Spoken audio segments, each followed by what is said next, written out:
2,000 years ago, in a remote part of the Roman Empire, someone was born who would change the history of the world. Jesus.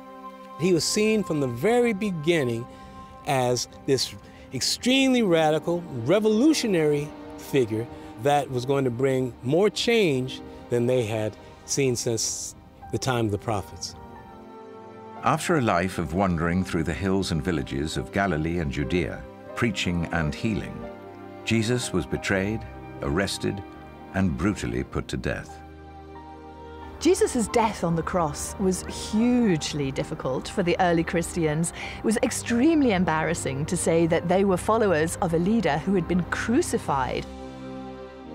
But in the years after his crucifixion, Jesus' story was written down by his followers to explain his extraordinary life and death. These 4 Gospels would later form a major part of the Christian Bible and enable his message to be spread all over the world. It's just extraordinary to come here now and see these crowds who've come from all over the world still being drawn by the power of that moment that would change everything. This is very exciting, Brian. We have people who are still so skeptical that they claim there's no Nazareth in the 1st century.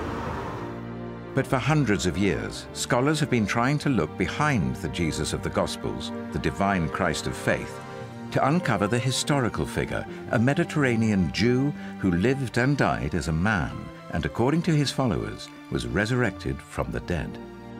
This is absolutely mind-blowing. I mean, they knew what we call the laws of nature just as much as we do. They knew that dead people stay dead. In this series, using the very latest archaeological, historical, and theological research, 9 of the world's leading biblical experts will re-examine the gospel accounts of Jesus' life to uncover the true meaning behind the 2,000-year-old story of Jesus. This is a story too improbable not to be true, because it's not what you'd make up if you're starting a new world religion.